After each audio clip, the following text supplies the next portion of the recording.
Hey everyone, and welcome to This Explainer. Today, we're diving into one of the absolute wildest intersections of ancient mythology and modern science. We're going to be looking at some incredible historical and archaeological source material to unravel the mystery of the ancient gates to hell. Now, for centuries, these sites inspired just absolute terror. To the people living back then, the gods weren't just abstract ideas. They were close, they were volatile, and crossing them meant certain doom. People genuinely believed they were standing at the literal, physical threshold of the underworld. But as we're about to uncover, what was once considered dark magic and divine wrath was actually, well, something entirely different. Okay, let's dive into this. Just think about it. How exactly does a cave kill you without even touching you? Imagine the scene for a second. You're walking toward this rocky outcropping, leading an animal for sacrifice. The air is completely still, and then, suddenly, with zero warning, no scratches, no hidden predators jumping out from the shadows, the animal just drops dead.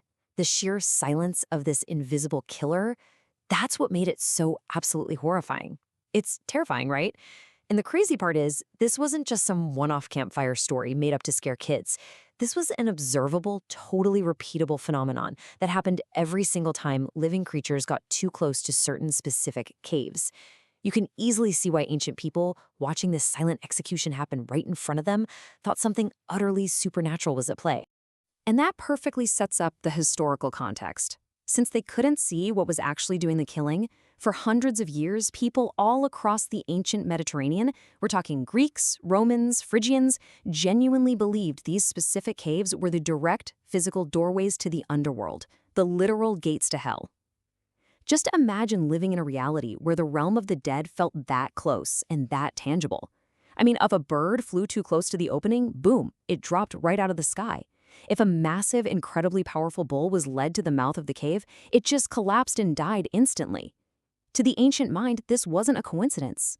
This was undeniable proof that the breath of the underworld, or even the gods of death themselves, like Hades or Pluto, were reaching out from the darkness to claim souls. It was a place of immense spiritual power and just overwhelming dread. Now here is where the story gets really interesting. There was a massive, dramatic contrast in what actually happened at these sites depending on who you were. While the sacrificial animals, these powerful bulls, the sheep, the birds, dropped dead instantly the second they approached the gate, the ancient priests leading them experienced something totally different. These priests just walked away completely unharmed.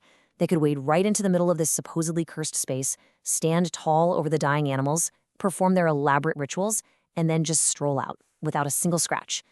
To anyone watching, this was the ultimate proof of divine favor. It completely cemented the priests' absolute power over the populace. It looked exactly like they had some sort of supernatural protection against the deadly breath of the underworld. Let's move to the historical records and see how this builds, because this wasn't just an isolated incident happening in one lonely, spooky cave. No, this was a widespread serial phenomenon. Different cultures living in completely different regions were dealing with the exact same terrifying scenario: dead animals, totally untouched priests, and an invisible killer seeping up from deep inside the earth. Just to give you a sense of the sheer scale here, our sources categorize several of these specific cursed sites scattered all across the ancient world. Probably the most famous, and definitely the best documented, is the Plutonian at Hierapolis. That's located in modern-day Turkey. And this wasn't just a random hole in the woods. This was a massive pilgrimage destination. People were traveling from all over the empire, bringing animals to sacrifice, basically paying the priests for the privilege of watching this terrifying miracle happen live. But the list doesn't stop there. It includes various other volcanic vents spread out across active geological zones in the Mediterranean. At all of these sites, the ancient world built sprawling, massive temple complexes and set up powerful priesthoods to manage and, let's be honest, profit from the terrifying power of these gates. They were bustling religious hotspots built entirely on a foundation of seemingly unexplainable death. So, the crucial point is, we finally have answers. We don't have to rely on myth or ancient superstition anymore. By looking at modern archaeologists' findings at these exact same sites, we've essentially uncovered the precise forensics of this ancient mystery. And what they found is that poisonous carbon dioxide gas emissions were exactly what was killing those birds and animals instantly. It wasn't the breath of the god of the underworld, it wasn't dark magic, it was, literally, just geology. And that brings us to the deadly science revealed.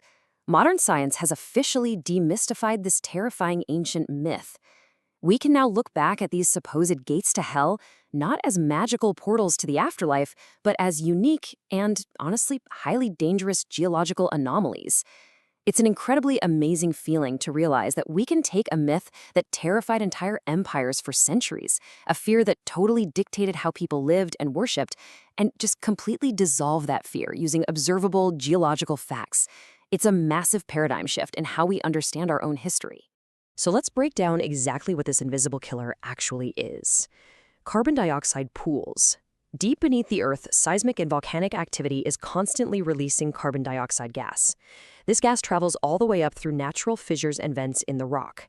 And here is the absolutely critical piece of physics you need to know to understand this whole mystery. Carbon dioxide is heavier than the oxygen we breathe. So when it vents out of these ancient caves, it doesn't just float up into the sky and disappear. It sinks. It pours out of the rock and settles, creating this poisonous, entirely invisible lake of gas that pulls right close to the ground. And this brilliantly illustrates exactly how the priests pulled off their miracles. Let's walk through these steps, because it really is brilliant when you think about it. The priests simply knew their local environment way better than anyone else. Step 1. Because that heavy CO2 sinks and pools at the bottom, the absolute highest concentration of the deadly gas is hanging exactly at the natural breathing level of animals. So a bull, a sheep, or a dog walks in, they breathe in that super concentrated gas, suffocate, and drop dead instantly. Step 2. The priests, however, are fully grown human adults standing completely upright. Their heads are physically positioned way above that heavy CO2 lake, up in the clean, breathable oxygen pockets. Step 3. On the off chance the priests actually had to bend down to tie up an animal or grab something from the cursed zone, they knew exactly what to do. They simply held their breath when they dipped low into the gas pool. They used basic physiological tricks, height differences, and an intimate understanding of the cavern's environment to fake their magic and cement their divine authority. It's honestly almost funny when you take a step back and think about it. A profound, terrifying mystery that dictated the religion, the economy, and the deepest, darkest fears of entire empires for hundreds of years can now be logically and completely understood by anyone today in a fast 10-minute explainer. The staggering magic of the ancient world was really just geology doing its thing, combined with a little bit of clever human deception by a priesthood that understood the local physics just a little bit better than their followers. Which leaves us with a pretty fascinating final thought. What other ancient magic is just science waiting to be discovered? If the literal gates to hell were just heavy carbon dioxide gas pooling at a specific height, how many other myths, legends, and terrifying historical accounts are simply waiting for a modern scientific lens to decode them? It really changes the way you look at history, doesn't it? Thank you so much for joining me for this explainer. I really hope you found this source material as fascinating as I did. Keep questioning, keep learning, and I'll catch you on the next one.